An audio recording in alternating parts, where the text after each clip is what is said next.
Hey, Addictive TV. Thanks for joining me. Hi, John. Hello. So for everyone watching, that's Mark on the left and Graham on the right.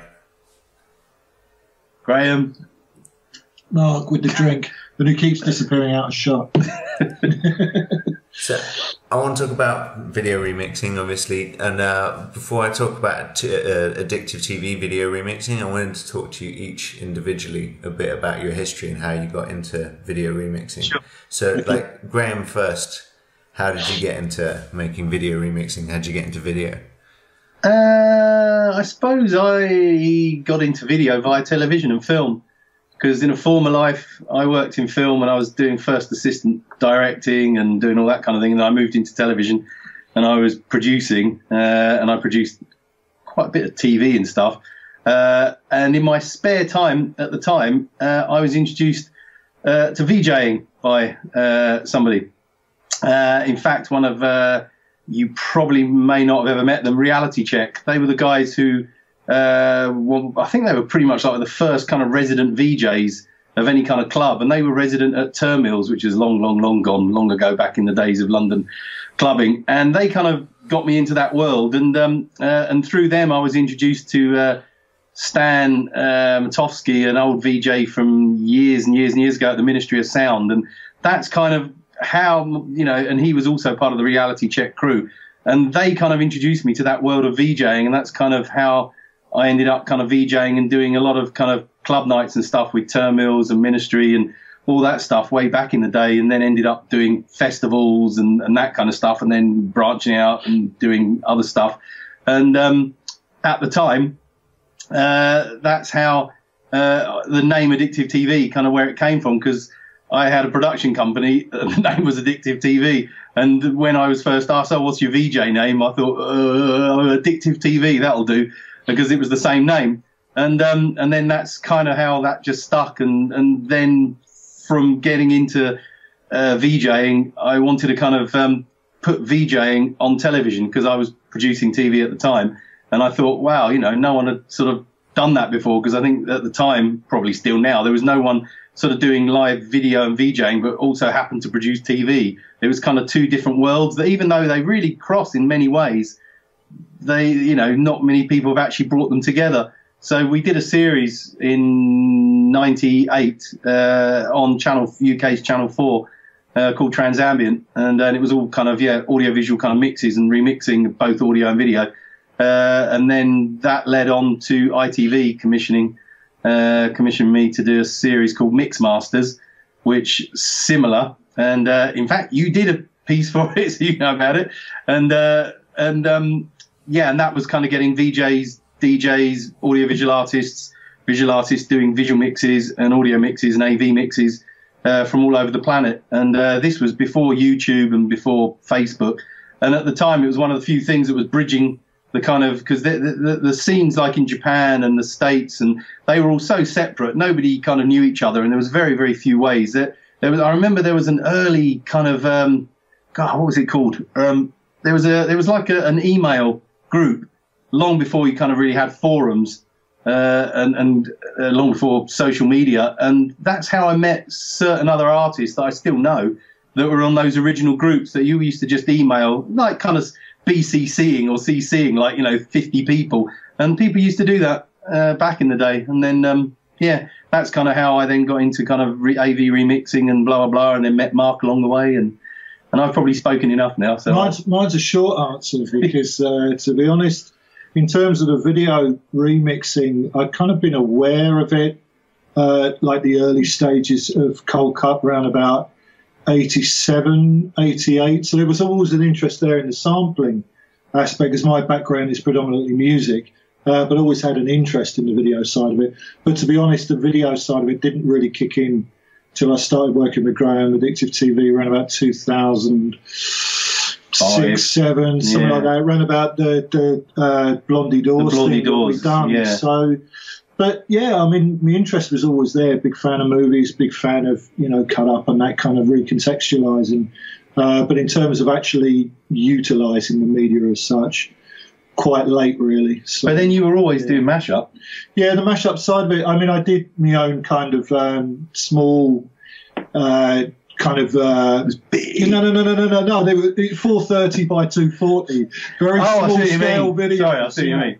But I thought you were being modest. Certainly not the mashups were massive, yeah. But yeah, so for viewers and listeners who don't know, Mark is also Go Home Productions. No, bring that name up. But yeah, it was more the kind of the bootleg scene, the mashup scene, around about 2002.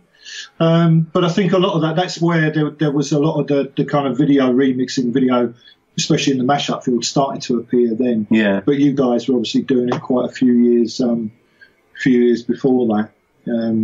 You know, so yeah, I come to the party a little bit late.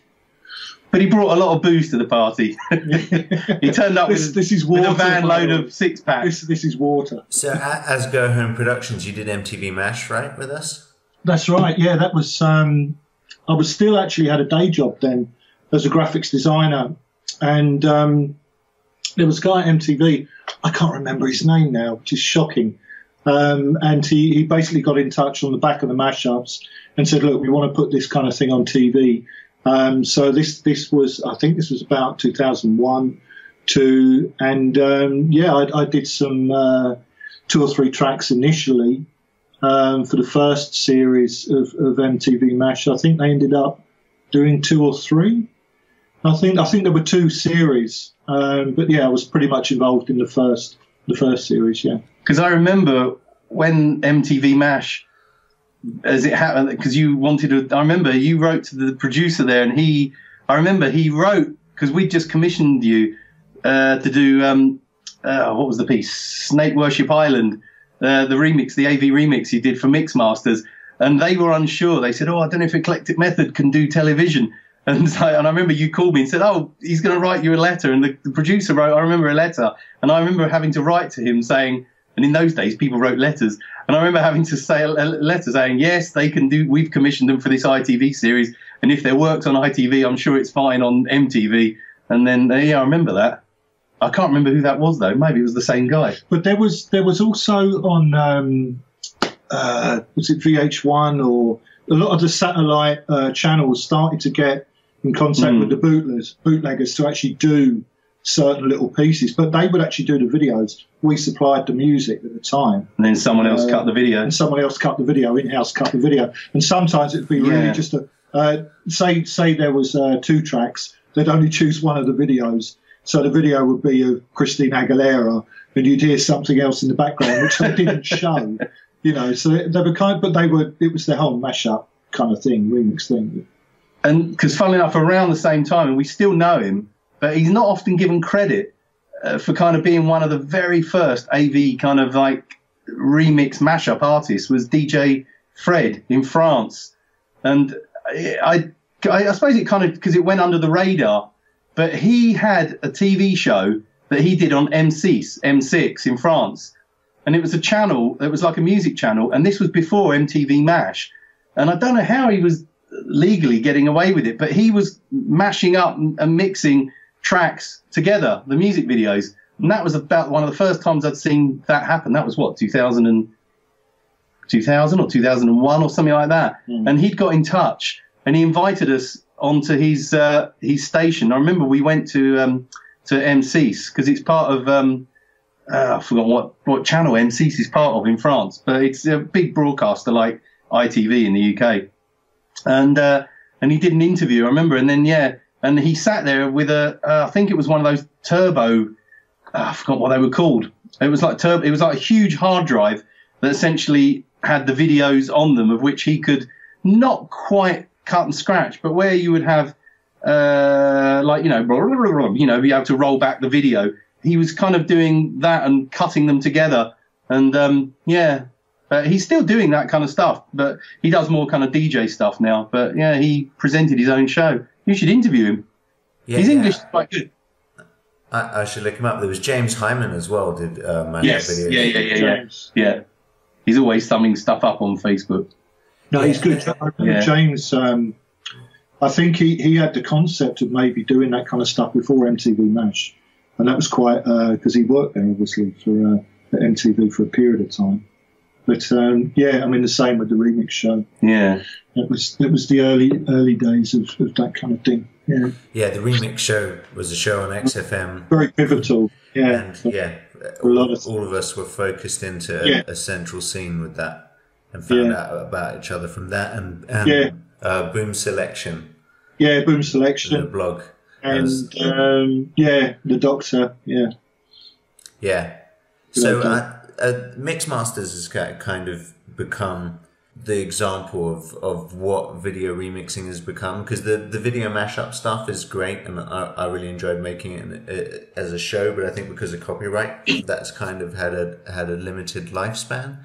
But Mixmasters, where you Graham were first VJing, and then with Mixmasters you started making a show where you had big musical acts doing DJ mixes and the VJing on top, but then that also turned into the video remix pieces. And that's what I feel like video remixing has become nowadays. That's now the internet and YouTube has blown it up. So Mixmasters was a real focal point for that. What was your first experience of video remixing? Like, not maybe bootleg mashups, but music made out of video? God, you're asking. I have to think. For me, it was Cold Cut and Hexstatic, for sure. Of actually creating it, or the first experience of coming across it? Seeing it, yeah. Oh, God, I'm trying to think. It might have been these German guys called Hard Floor, I remember, and they were doing a lot of kind of cut-up stuff. And I have to confess that at the time, because it wasn't the scene. I mean, I came at it all from a completely different scene, and I didn't know Matt Black and Cold Cut and the whole thing, and so I hadn't come across them at that time, and that wasn't my introduction to it.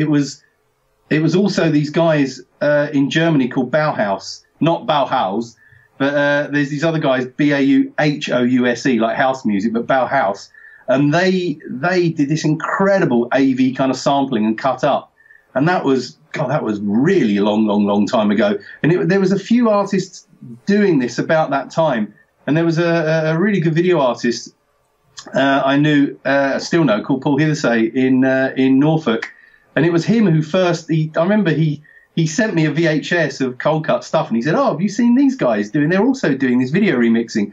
And so there was a few different people around the same sort of time that I'd seen and come across it at the same time that I was doing VJing and doing bits of audio, but it wasn't quite, I guess, what you would call audio AV kind of sampling in that kind of sense. But it was about that same time that that I started doing stuff like where we cut up the Italian Job and stuff like that. I mean, that was, God, that must have been about nearly 15 years ago. Oh, actually, no, more than 15. That must have been, gosh, what year is it now? 2018. Jesus Christ, that was really a long time ago. So that would have been about nearly 20 years ago.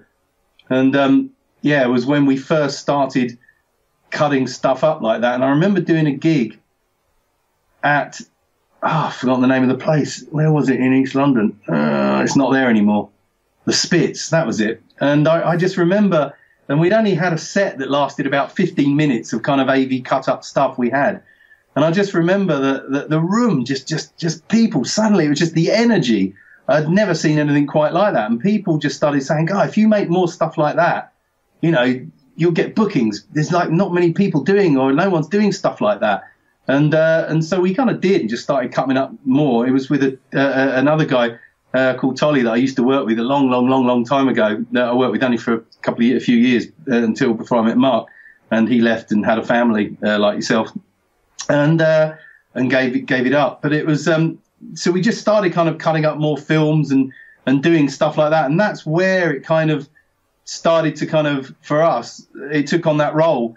And then we were phoned by an agency that were doing a film back in whenever it was, 2004 or 5, and asked to kind of remix this film. And then after that, we suddenly just started getting calls and emails from Warner Brothers and 20th Century Fox and people like that, who we at first thought that, they're probably going to sue us. But they said, we've seen your work, really love what you're doing. Could you remix, Iron Man? Could you remix this film? Could you remix Fast and Furious and whatever? And so we ended up it was snowballing, and it wasn't a conscious decision to kind of remix films.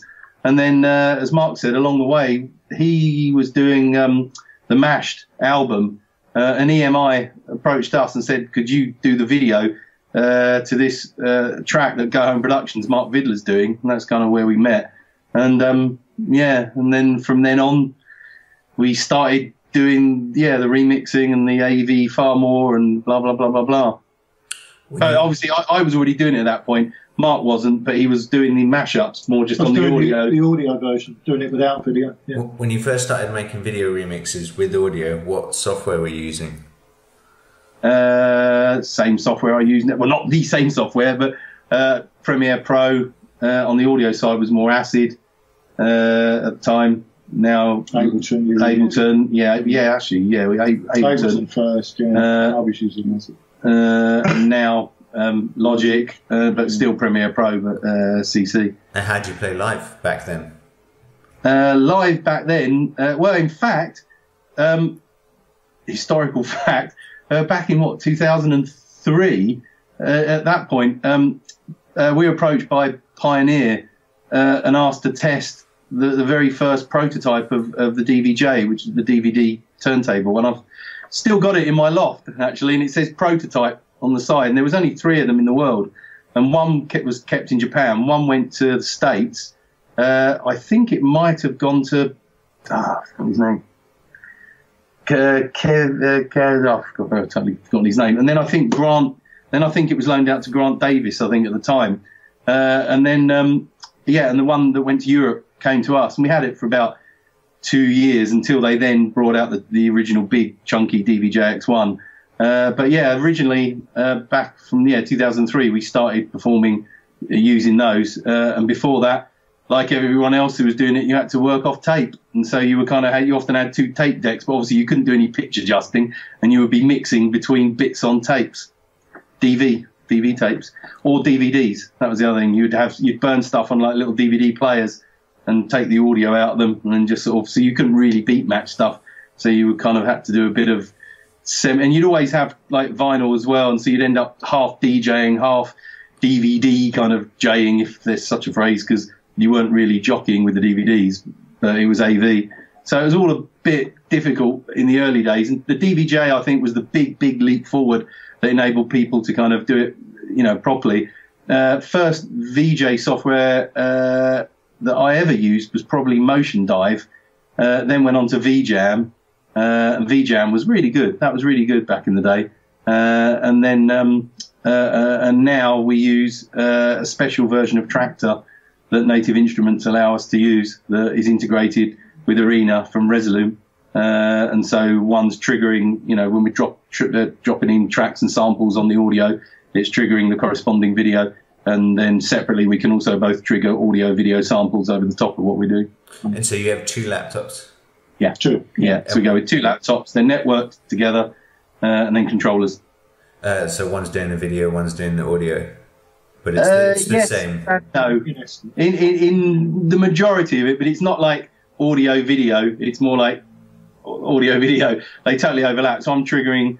So Mark's predominantly got the audio laptop, and I've got the video laptop. But I'm not just doing video. I'm triggering loads of audio and audio video, and Mark is triggering audio video. So he's got banks of samples that he's loading into one of the decks, and he's scratching and triggering audio video samples, if that makes sense. Yeah. And so the audio, so when he drops it in, the audio is coming from his laptop on Traktor, the special version Traktor, and it's sending a MIDI signal to Arena, which is triggering the video. Yeah. And so Mark is controlling my laptop, if that makes sense. So they're not separated. They're completely connected. And so Mark is doing stuff that's completely controlling my laptop, and then I'm doing stuff on top of that from my laptop as well. And it can handle, up to 3 layers. Well, actually, it can handle more than that, but we have 3 different layers. So deck A, deck B, and deck C, effectively.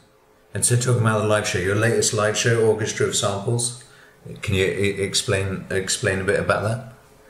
Yeah, that's completely different. Like, that's really gone off at a tangent, because essentially, without sounding like sort of without sounding like wankers, we really wanted to take what it is we do and the kind of skill set we've developed over donkey's years, but take it, sorry, that's a real English phrase, donkey's years means over a long period of time. We wanted to take what it is, obviously Johnny I know knows that, but obviously listeners who are viewers who are watching this may not know what donkey's years means. We wanted to take what it is we've learned over many years of kind of doing AV remixing and cutting up movies and doing mashups, but really take it somewhere completely different. And we thought a really obvious thing, particularly because of also rights issues and things like that, and releasing stuff is impossible when you're remixing and sampling movies, would be that everywhere we're traveling, we're fortunate enough to have people book us from around the planet. And because we were traveling so much, we thought, isn't it, it's a no-brainer to take some recording equipment with us and a camera, and everywhere we go, hook up with musicians and do an improvised recording pop-up session, like completely improvised, no track, no click track, nothing, pre-worked out. Just get them improvising on whatever instrument they want to improvise with.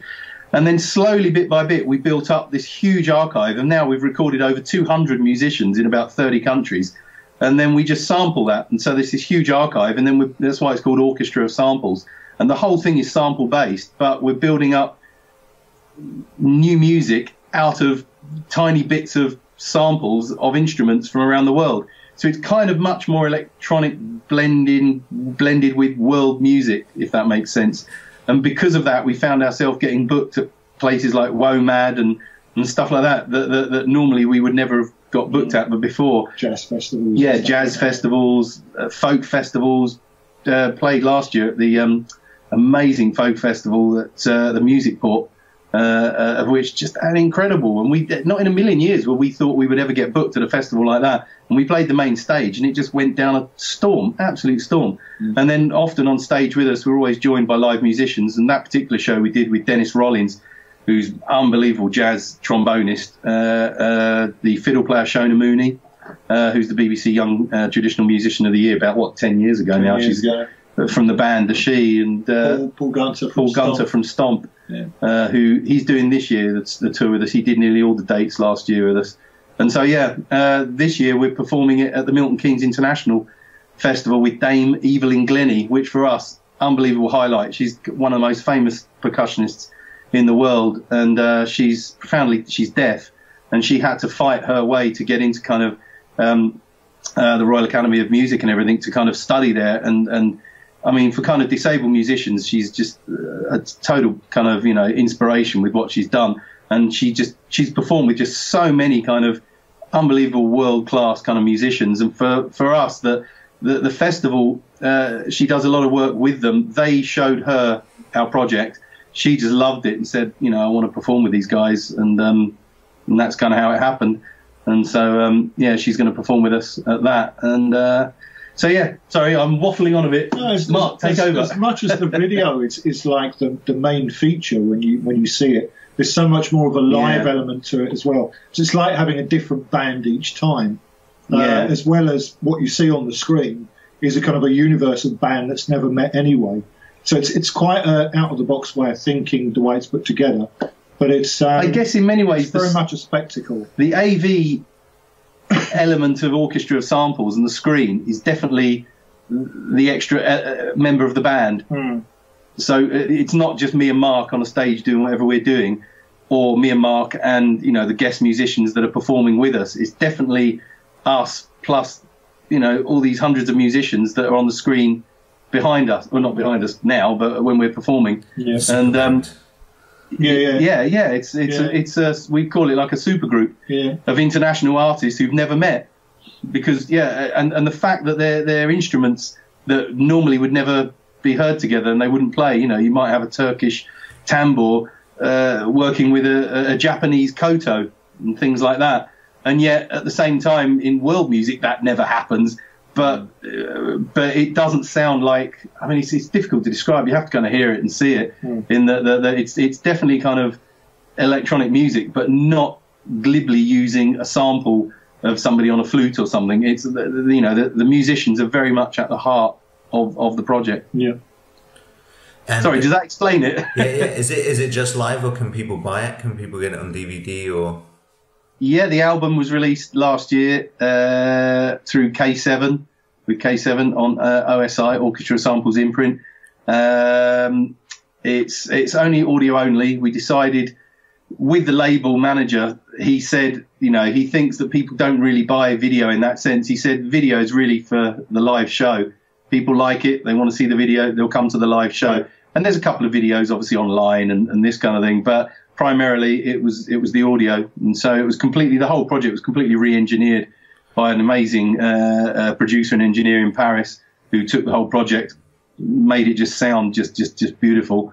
And that was released, about not even a year ago now, actually. Yeah, it was about 7-8 months ago. So yeah, go to orchestraofsamples.com and there's links there where you can get it from Bandcamp, or you can get it on Deezer and Amazon and Spotify and blah, blah, blah, blah, blah. Nice. And if people want ye olde vinyl, or rather hipster cool vinyl, you can get it on vinyl. And you did a remix competition, an audio remix competition. Yes, we didn't. And in fact, actually, today we only just announced the winner because, in fact, sorry, before we did this interview with you, we've just come from doing a live radio show on Resonance FM where we announced the winner and did a whole we did a live performance on radio of couple of new tracks and stuff from the show. And the guy who won is a guy called Nick St. George. And it's really different what he did. I mean, as well as we had loads of entries where a lot of people had just, and they put beats under it. And this guy, it was really different. He'd almost made more of a soundscape, kind of sound art piece, taking a lot of the samples and heavily sort of treating them. And then he added a voice with somebody reciting kind of poetry over it. It's really quite trippy and just very, very different. And so we felt that he deserved to win. And DJ Mag nicely they donated a year's subscription for the competition, and so he's won his year's subscription, and we're going to send him an album and blah blah blah. But even though the competition's over, people can still download. We're going to leave that up there. People can download samples from 2 of the tracks and remix them, as long as they credit us and send us their mixes. It'd be good to kind of hear what people are doing. And do you think further down the road you might put out the video samples? Yeah, I think it's there's not that many people that ask us for the video samples. Only people like yourself and people into audio video remixing. And as we all know, there's only about 20 or 30 of us on the whole planet who seem to kind of do this. And so there's not many people who go, oh, could I have the video stems? I'd love to remix what you're doing. It's great.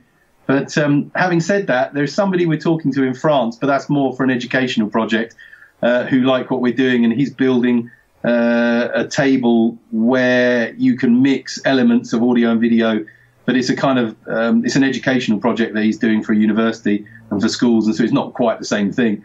But outside of that, there's not that many people who've asked us for the video stems, but I think that would be a good idea to maybe give out the video stems to a few people like yourself who've asked us, and people can kind of remix the stuff and do something. Mm. And another type of live show you've done, you did a massive 4K movie remix show in China. No, that was, you're thinking of the thing where we played in the Bird's Nest Stadium. Oh, the super widescreen.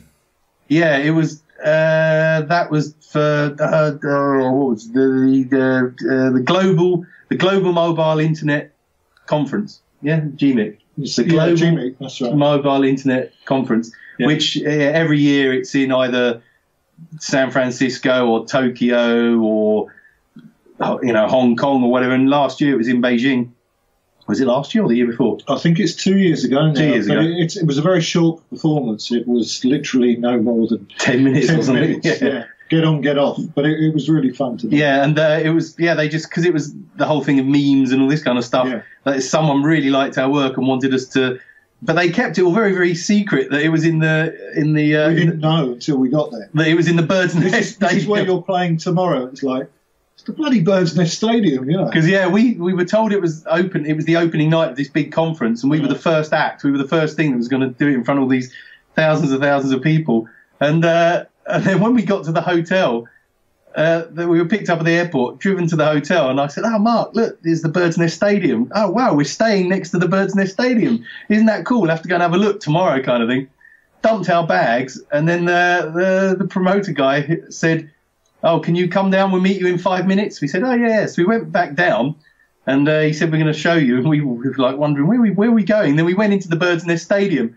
We thought, why are we going into the Bird's Nest Stadium and past all this security? And we didn't quite understand.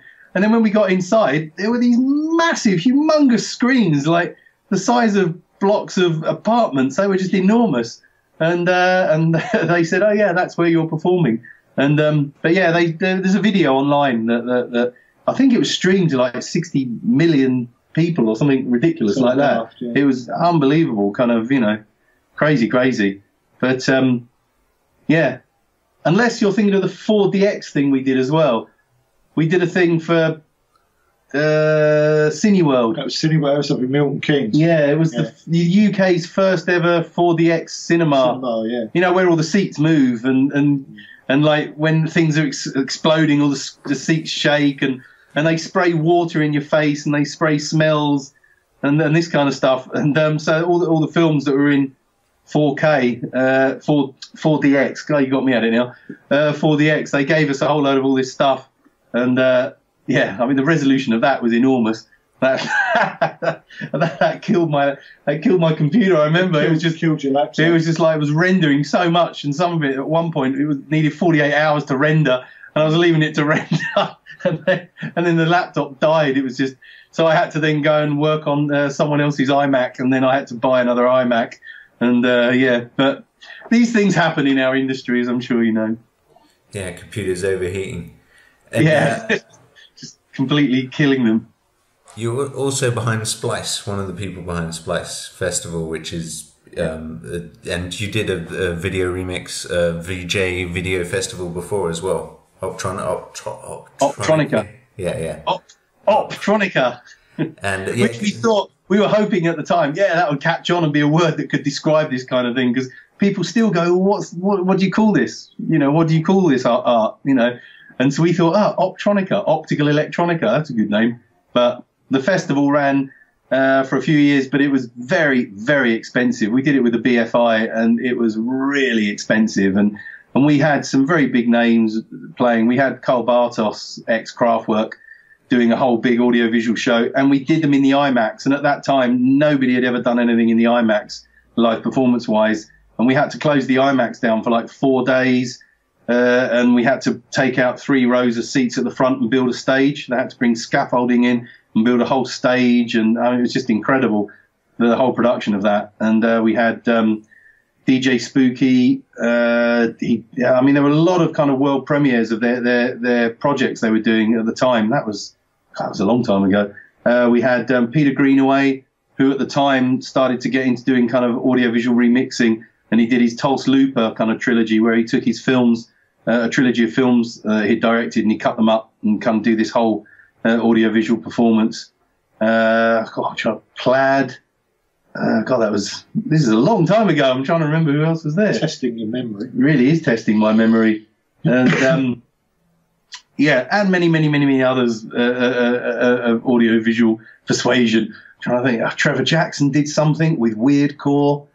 Weirdcore did something. Nicky did something this year at Splice, actually, and he's done kind of visuals for everybody from Aphex Twin to I think Christine Aguilera and whoever, Bjork. He's done a zillion kind of artists. But yeah, Splice was, because again we felt there was no home in terms of a festival for kind of visual artists like you and us, like ourselves, and even, I mean, obviously you and ourselves are working more in the kind of video cut up, video sampling, video remix type world. And we're not working in the kind of more graphics based world of kind of live sort of visual engines and that kind of stuff, and real time graphics and live graphics. Yeah, that's not kind of our scene or your scene in that sense. But there are a lot of artists working in that same field who are working, again, whose work is very, very much audiovisual. It's really about kind of the images you're seeing are heavily, heavily synced and synchronized in some way with the audio, and the audio is affecting the audio, affecting the video, and what you're seeing is the sounds. But it just happens not to be kind of AV kind of cut up. And so we just felt that all these artists still didn't have a home, to call their own in terms of a festival. And I don't know if you've ever found that when you're performing at other festivals, you're the only person who's doing this kind of stuff. And, you know, after a while, it can get a bit kind of lonely out there, without sounding silly, that you're always performing somewhere where there's just other DJs and other bands, and, you know, and particularly when, say, with Orchestra Samples is a fantastic example, playing at world music festivals and jazz festivals and folk festivals, we are absolutely the only artist doing anything like, you know, with you know, audio visual kind of cut up remixing. And so, yeah, we're often, even if you do a large kind of music festival, you know, in Spain or Brazil or wherever, it's still 80-90% DJs and then other sort of bands, and you're still the only artist who's doing anything remotely kind of AV in that kind of sense. And so, you know, we felt that the same as a lot of artists who, like yourself, who work in this field, there needed to be a festival. So we got together with a group of others, including like Chris and the Light Surgeons, who again wanted to do something similar for many years. And so, yeah, we kind of came together with funding getting from the Arts Council in the UK, and as part of AV Node, which is a group of 14 festivals, is it 14 or 13 festivals all across Europe, as part of Creative Europe, which a project that ran for 3 years. This year was the third year. So, yeah, part money there, part money from the Arts Council, some part private sponsorship, etc., but enabling us to bring audiovisual artists from, you know, where we can afford it around the world to come and perform in London. Nice. What's next? You guys on a tour right now? Sorry for the detail. Yeah, that's perfect. You guys are on tour right now, yeah?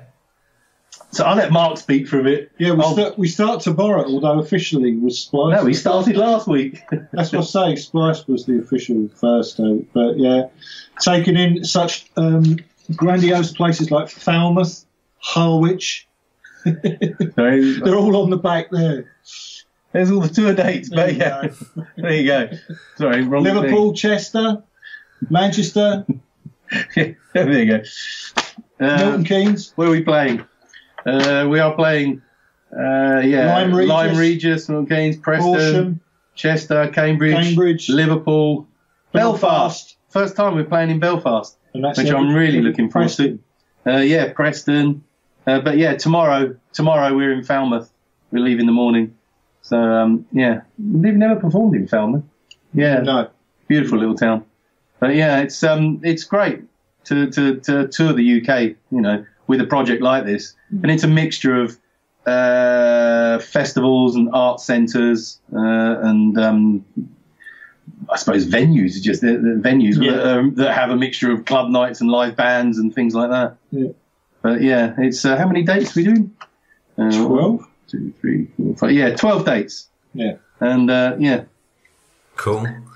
And a couple of others that are not part of the UK tour, but we're next week we're in Spain doing the show. The week after that we're in China, in Ningbo, somewhere I've not been before. But that's performing the other show where we kind of cut up and remix movies and mashups and stuff.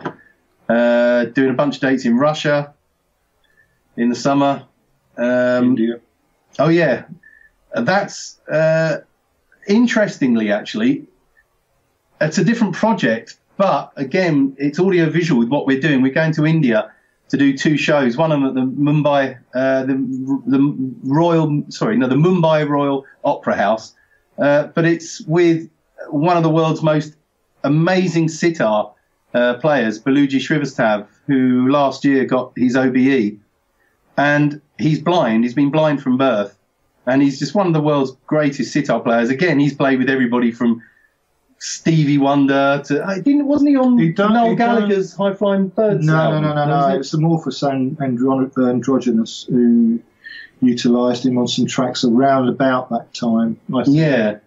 And he's done a few other artists. And he's played... More about 5 or 6 years ago. He played at... He's also plays a lot with the UK's Para Orchestra, and I think he played at the closing of the Paralympics in London. And but he runs his own ensemble. It's the UK's only ensemble of blind musicians called the Innovision Orchestra, which I think is a great name.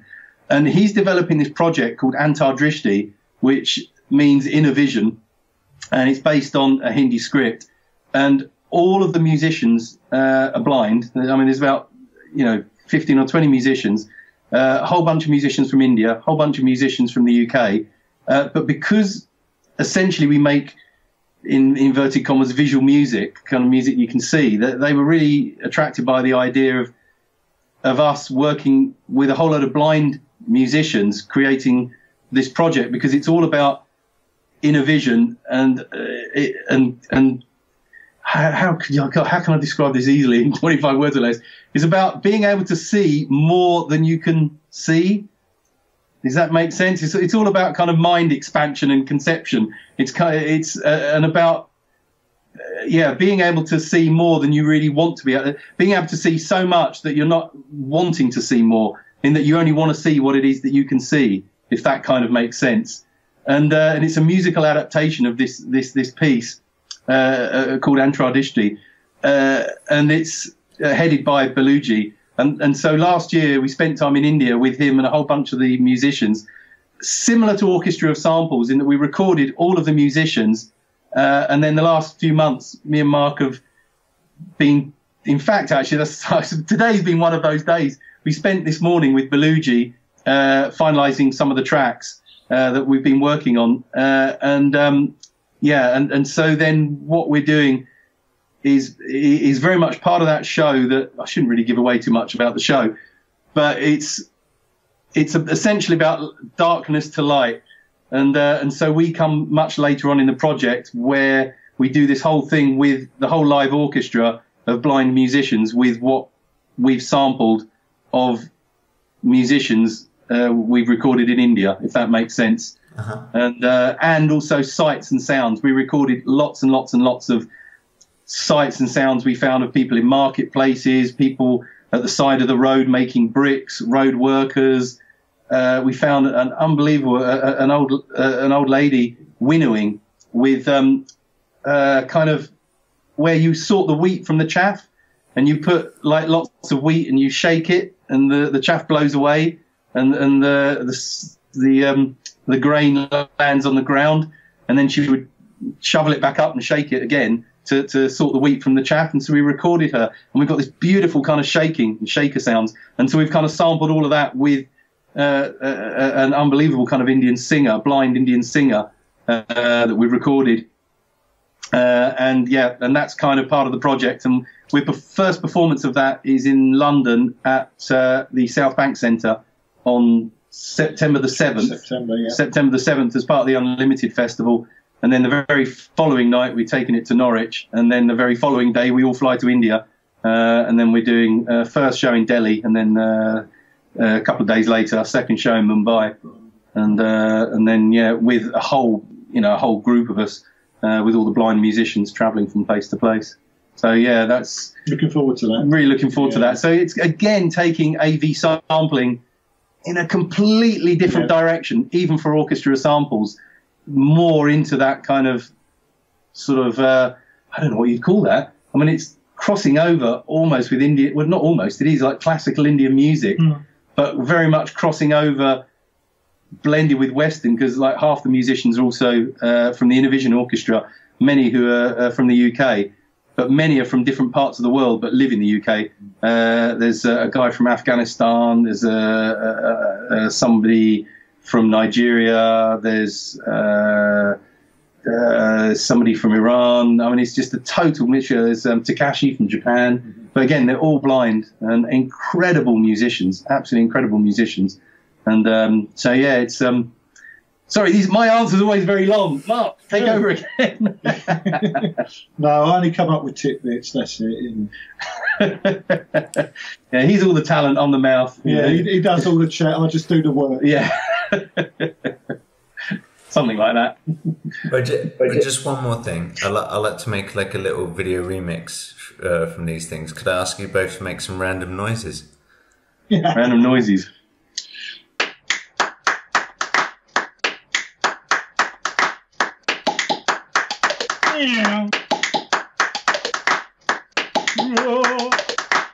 This is the interview with Addictive TV on Johnny's channel.